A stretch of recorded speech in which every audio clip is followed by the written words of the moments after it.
The top 10 best tips to stay sober, man. Specifically, I'm talking about alcohol, but this could work. This could be applied to any substances, whether they be legal or illegal, when it comes to starting a journey of sobriety. The first thing that we have to understand what not to do, bro, don't go into this whole thing with no plan all willy nilly, because what do plans do? Plans give you strength, plans give you confidence, plans give you reason, plans give you purpose. Okay. Now, the thing about this is what has the plan, what needs to be a part of the plan, excuse me. What does the plan have to have? The plan has to have a who. Well, it has a who. What? Sobriety. When? Today. Why? A. Health. Wealth. All kind of cool stuff. How long are you gonna do this for, and what steps are you gonna take to make sure that you are going to stay sober, man? That's the very first step.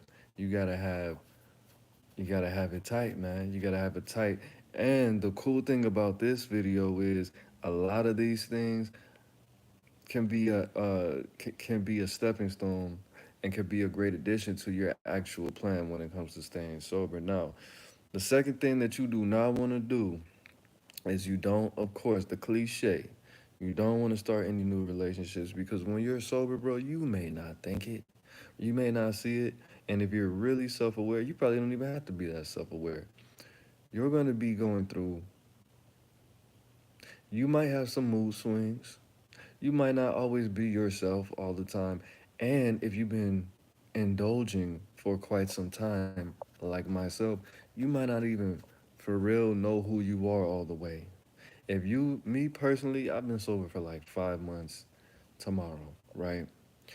And I've been doing this whole altering my mind thing since I was like 14 or 15. I'm 33. Hey. But me just identifying myself as this party person or this hip whatever phase I was going through in my mind at that time, I didn't really get the opportunity going through all of these cycles and waking up in dumpsters and falling asleep all over America. I didn't really have a chance to figure out who exactly I was. So me starting a new even though I have a girlfriend, me starting a new relationship, that wouldn't be that wouldn't be ideal because I'm trying to figure out who you are while I'm trying to figure out who I am and just being through this before when I started a new relationship when I was newly sober, probably like I was anywhere between 4 months and 6 months sober, right? And I was just figuring this girl out, but her ass was stressing me out to the very God core. Now, did I like her? Did I dislike her? I don't know. But the fact that I didn't have my coping mechanism, the fact that this girl was giving me new stressors that I was not used to, I was just used to me being by myself, doing whatever, not having to answer anybody's phone calls, and they keep on calling me until I answer the phone. I wasn't used to that.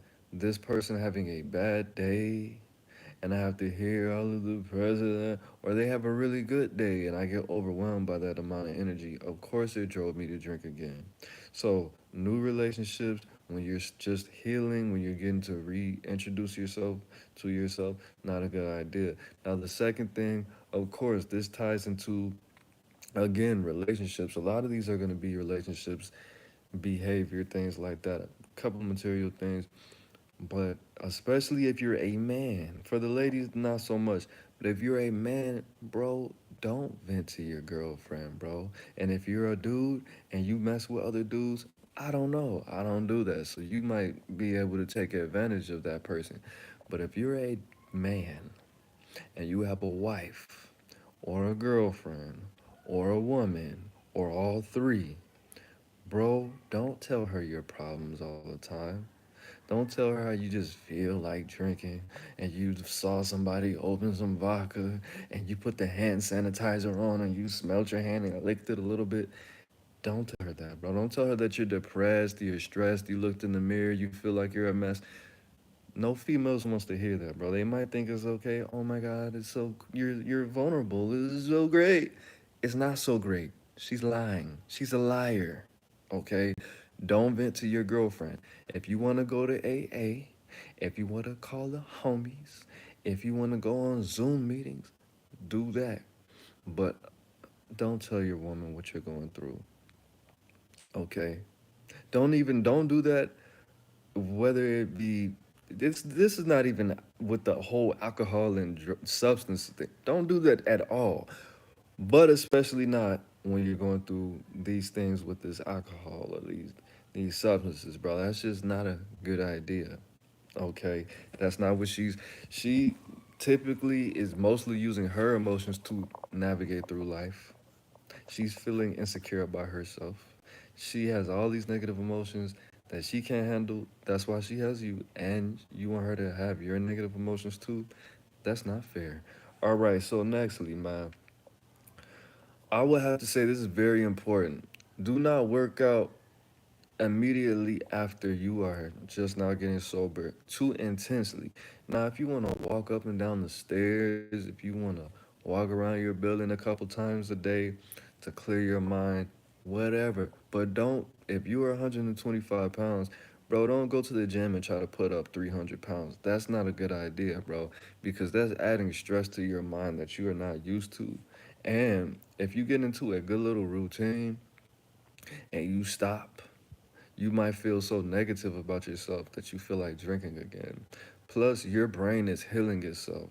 Your wires are rewiring themselves, and your serotonin levels and dopamine and all of that cool stuff is not doing what it's typically supposed to be doing. So, you adding, boosting those levels, and then taking that away, if you stop, you're going to mentally crash and feel like doing what you're typically known to do, which is, use what you use.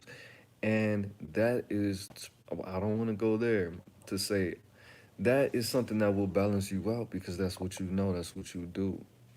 That could make you depressed. And like I was going to say, if you work out routinely and you get into the habit of working out consistently, bro, and you stop, that might disappoint you to the point where you feel like, well, I failed at this. I might as well keep on drinking or start drinking again. Don't do that. That's really more of a personal thing. If you, which you probably, a lot of people don't, but if you're an alcoholic and you are consistently working out anyway already, then you might be able to handle it.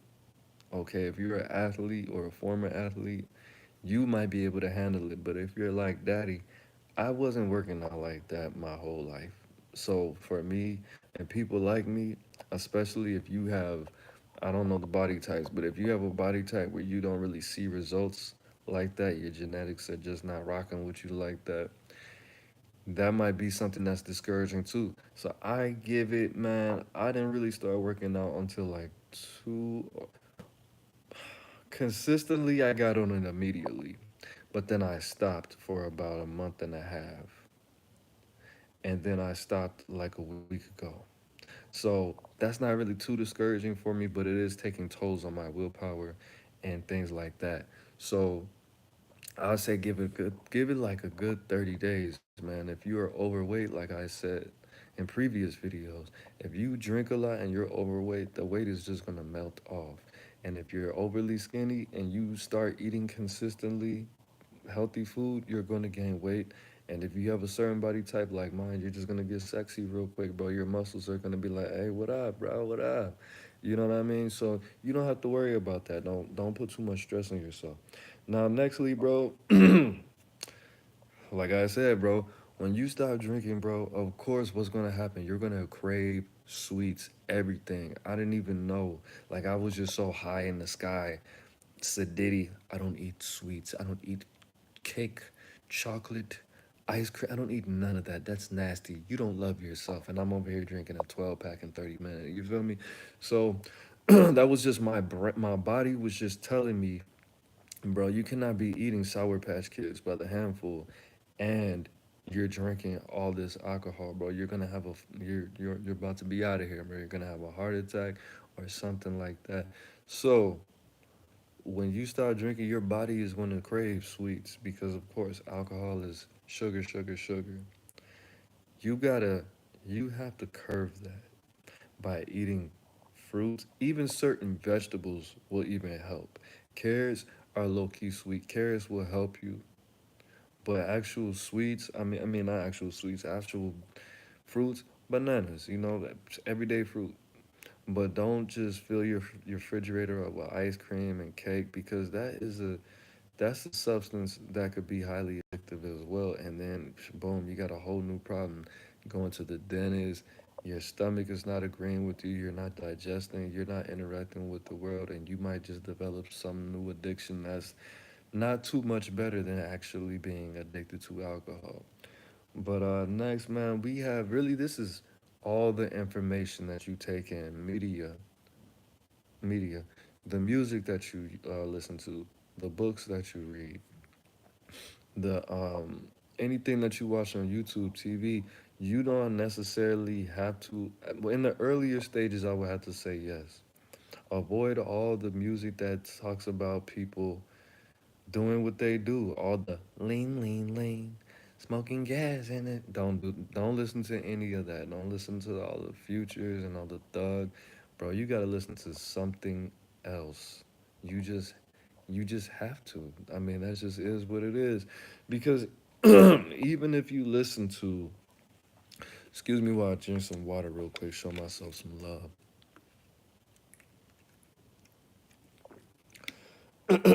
Excuse me. Even if you do listen to Future or Thug, and they're not talking about turning up or whatever, they're not talking about poisoning themselves, they still have that tone. They still have that speech pattern. The interviews that you might want to listen to. Bro, you don't need to be listening to anybody that might sound like they're under the influence. Even if you might think, you know what, Thug's sober right now, Future's sober. They're just sleepy. This is the Breakfast Club. It's like 7 o'clock in the morning. Don't do that because you're still subconsciously associating them with partying and doing drugs, bro. So for me now, I can listen to Future and everybody else. Now I can sing along and say whatever they say when it comes to them doing substances, but nah, bro, it's not a good idea, man. And this whole point of you being sober on the sobriety train is for you to change your life, to change your behavior, to change your actions, your habits, your routines. And the only way for you to actually make those changes is for you to take in new information. And if you really, really, really want to take in new information, it definitely starts with the music. Okay? If you must listen to music, if you have to, don't listen to anything where anybody's talking about turning up substances. You might just want to listen to some instrumentals. You know what I mean? Don't have any influences. Right now, you need to be trying to understand who you are on a spiritual level because all of this is really the ego. But let's move on. The sixth thing is going to contradict what I just said. Don't run from alcohol, bro. Don't run from it. Me personally, I'm an occultist. So I have alcohol all over my house, and I never stopped having alcohol over my house. I meditate on bowls of rum while I pray. I got beers all over my house for offerings on my altars in my closet, not for drinking. I never planned on drinking those. Red wine right there. Don't run from it, bro. Don't. Because if you sit in the house and you're never around alcohol, as you can see, Bombay gin right there. I probably shouldn't even have that, excuse me. But don't run from it, man. It's okay. Don't run from it.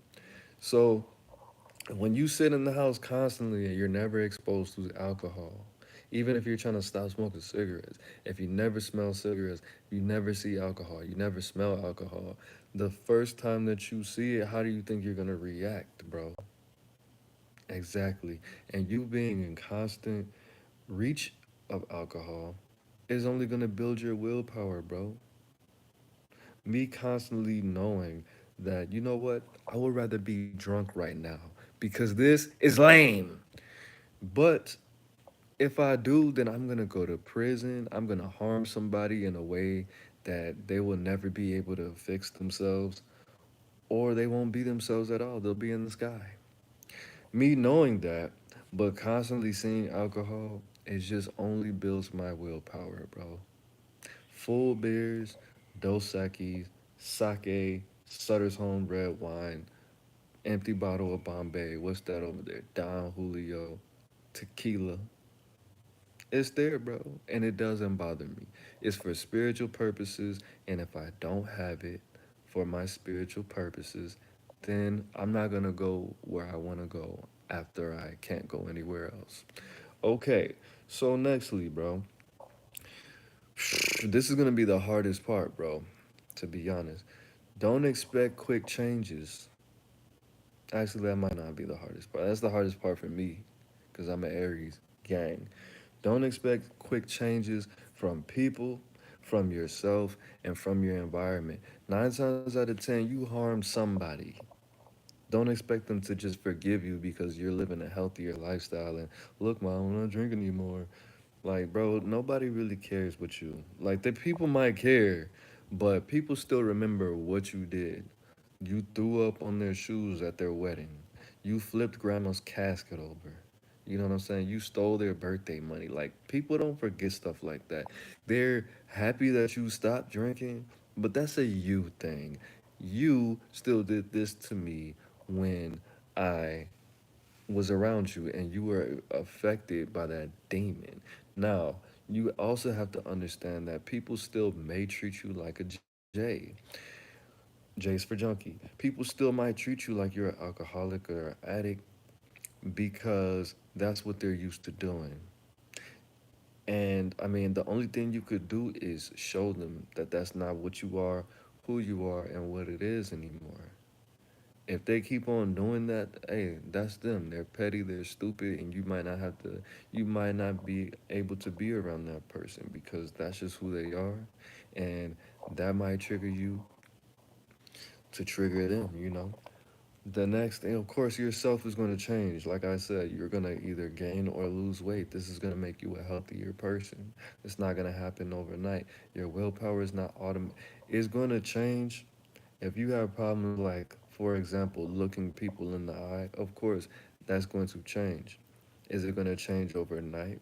No, you don't even want it to change overnight because you're going to creep people out and you're going to make people think that you're doing something that you're actually not doing. Okay. And then, of course, the environment. If you are a dirty alcoholic and you never cleaned your house, don't expect for your house to just be clean just because you stopped drinking. That's not how it works. If your car was dirty before you stopped drinking, your car is not just going to clean itself. Okay. If you had nasty habits before and people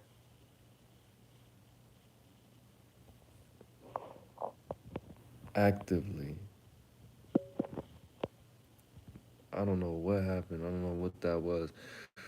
But you have to work on those things actively, bro. You can't just expect things to just automatically change just because. I don't know what that was.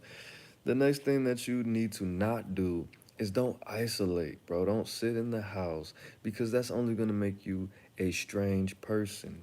That's only going to hinder your growth as far as how you socialize with people. Now, a lot of people who are addicts and they drink too much, you're just a socially awkward person. Not everybody, but a lot of people. If you have strange habits, like I said, looking people in the eye, holding conversations, not switching the subject, just being a socially awkward person, you sitting in what I call personally, because this is what I do on a daily basis. You being in a cocoon, you being in cocoon mode, some people call it monk mode, that's not going to make you a more healthy person. Isolating yourself actually makes your brain less effective because we are social creatures. You are required by human nature to have to interact with other people for you to grow mentally, a lot of times physically, spiritually, and financially. So isolating yourself, not a good idea, bro. You're gonna drive yourself crazy. And I will say, of course, you might want to take 3 days. If it's like the first week of your sobriety, yes, you might want to take 3 days to yourself.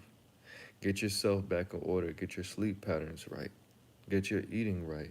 You might be highly moody. You might be pacing around your house like a lion, bro. Okay, take 3 days. That's it, bro. That's it.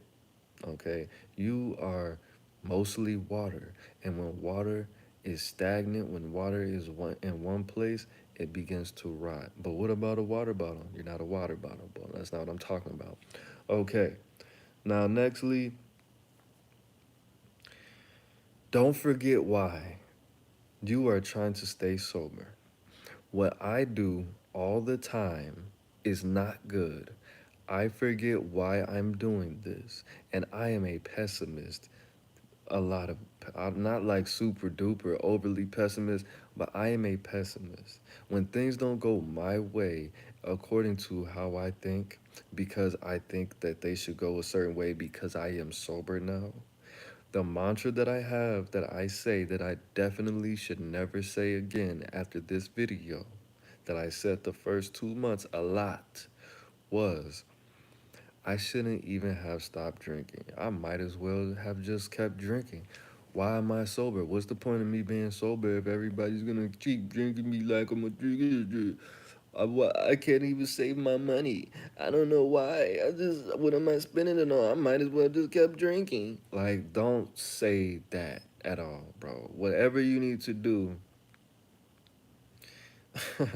What's up, Dylan Lewis? Whatever you need to do. That's one of the OG bangers. We the bang. Whatever you need to do to stay in remembrance, which is not a word, so don't use that word. Whatever you need to do to stay in remembrance of why you need to stay sober, do that. Typically, I mean, I would put pictures all over your house like a crazy person, reminding you of what you are doing this for. Now, I like when I first got out the homeless shelter when I was in Joliet, Illinois, I printed a picture of the homeless shelter and I put it on my wall because the job that I had, I didn't have to go to work every day. I worked at a, I worked at a temp agency, and it was like a cattle call style of thing. So if you didn't show up today, they weren't gonna fire you, but you just didn't go to work today. What I would do was I would work 3 days in a week every single day, and I would take 2 weeks off. That was not a good idea. And because you know what I would do, I would just drink up all my money, have like 100 and something dollars in my pocket, go back to work. But sometimes I wouldn't go to work for a whole month, and I'll be late on rent like 2 or 3 weeks. Then things would go bad. But I had that picture of the homeless shelter. Did it work? It worked sometime, but I didn't really care too much about my life back then, so that's not a good example. But that's what you should do because sometimes it did work. But anyways, don't have any negative mantras.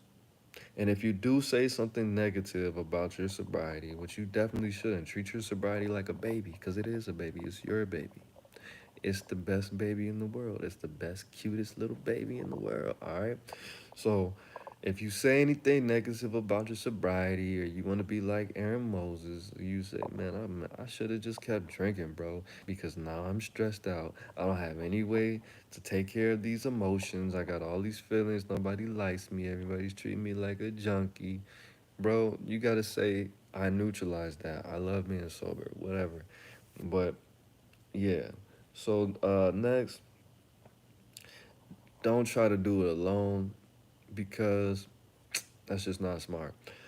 After that, don't try to avoid stressful situations because this is a time in your life where your brain still needs pressure on it. You don't want to be floating on the cloud on a consistent basis. Yes, you're going to need to step away from certain types of conflict. Yes, you don't need to be consistently in high stress situations. All the single moms out there, I really feel for you.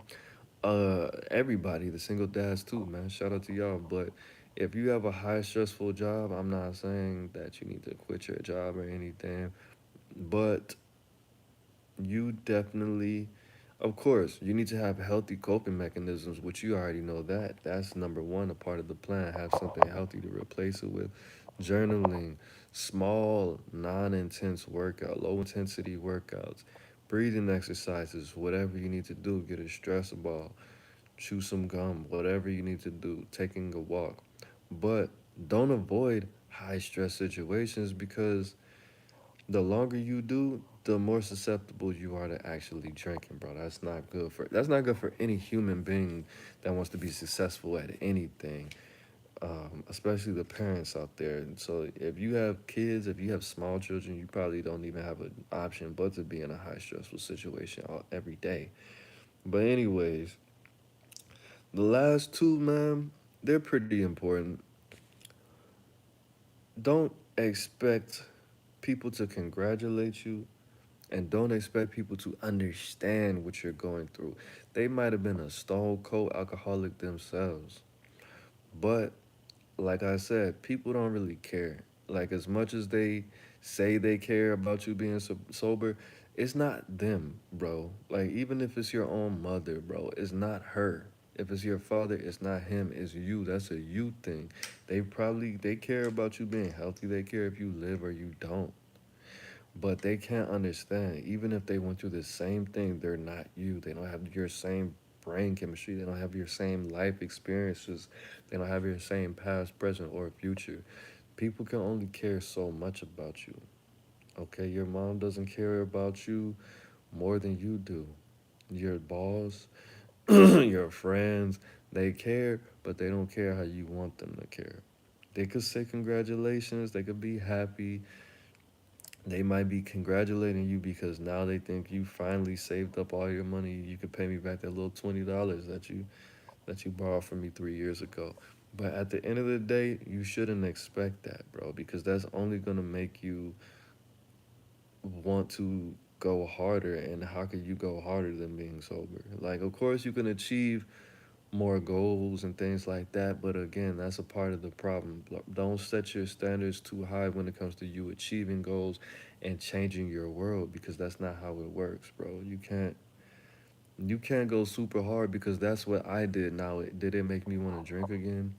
Not necessarily, but me just coming out the gate, phew, running, bro. I was taking cold showers every single day. I was working out every day. I was sleep was I sleeping on time? I was probably sleeping on time, waking up, meditating 5 times a day. Like I went too hard, bro, and I'm very surprised that I didn't start drinking again. But this is for a divine reason, bro. I drank for all those years because I was meant to. I destroyed everything I destroyed because that was a part of my purpose on this earth. And I'm sober now because that's a part of my purpose. Again, now, let's get it. So don't be like me. A lot, like I said, I'm a fool in this. A lot of these situations I've actually done myself.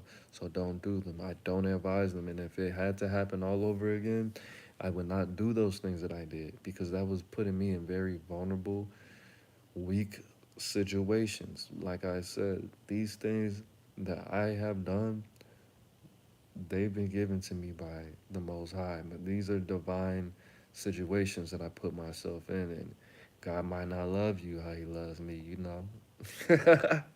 And the last thing is, man, you don't want to sit around and think about all the people that made you want to drink. If somebody put 9 times out of 10, somebody put you onto alcohol. You don't want to think about all the people that harmed you, that made you want to drink. Or my dad gave me my first beer, and then the neighbor across the street, he left his door open when he was asleep, and he knew whatever, bro. I don't even know why I just said that. That's not a real thing. But you don't want to think about all the people that contributed to your disease, bro, because that's just gonna make you want to drink more, bro. You gotta, if you're going to think about it, which you should at some point, but if you're gonna think about it with love. You see how I just said that? Like me being in this stupor, me being in this alternate universe where alcohol is water and water is the devil. That was for a divine purpose. I don't remember a lot of things, but a lot of those things, they probably didn't matter anyway. Well, that's not true. They probably did. But it doesn't matter, you know what I'm saying? I mean, it does, but but it was for a divine purpose, bro. It was for a divine purpose. And I like to tell myself silly stories because I'm an artiste, you know. I like to tell myself silly stories like, hey, man, If I didn't drink all those times, then what if the homegirl wouldn't have had a baby because I knew she had a crush on me, and if I was sober minded, I would have smashed, bro. You feel me? Or what if um, I didn't get those DUIs? Then uh, the little kids in China probably whatever, that's not a good example. But you have to just tell yourself, look, it happened. These people did all these horrible things to me, and it made me want to just drink. But hey, it was for a purpose. Because if I didn't, then I wouldn't be a strong person. I wouldn't have a battle. I wouldn't have to go through this, and it wouldn't make me a stronger person. And I wouldn't have to meet all these amazing people and tell them there's like, bro, you might have went through all of this just to tell people your story, just to make their life a better life, just for them to say, you know what, I'm gonna stop drinking just like this person. That was amazing, that was inspirational, that was motivational, that was everything I needed to hear to change my life. And then they meet their wife or they meet their husband, and then they have a baby, and that baby comes up with the cure for cancer. Like, bro, you really have to just sell it to yourself. Like, speak to that inner child. Use that inner child, bro. You being drunk all the time, inebriated, like I said, falling up and down the stairs, playing slip and slide in your own vomit, bro. That's childish. That's nasty. That's you obviously having some kind of relationship with your inner child, bro. So you might as well use it. You've been bringing that inner child out, playing with this person for all these years, or hey, you might only have been an alcoholic for a month, which I don't envy you because I turned up, I had a good time, you feel me? But you have a relationship, you can identify, you can feel and sense that inner child. And now that you have that opportunity to realize me being drunk was just me being a little kid. Me being drunk was like when my mom told me, hey, I'm gonna take this Halloween candy. You don't need to be eating all this candy. And then she came in the room at 2 o'clock in the morning and you were geeked up looking at the TV like this, watching Three's Company episodes, reruns. And she was like, how you get that candy, bro? That's the same thing as being an alcoholic, bro. You're just eating too much candy. It just so happens that if you eat too much of it, hey, you might not ever have to eat again. So take all that information, man. I definitely hope I helped you. It's Aaron Moses. I'm the bang, you the bang, we the bang together, man. Make sure you like this video if you feel like any value came from it. If you know any people you know that have that affliction, that have that spirit, that have that demon, or it might be an angel, who knows? Definitely send them this video so you can help them out. All right. Be lovely, man. Stay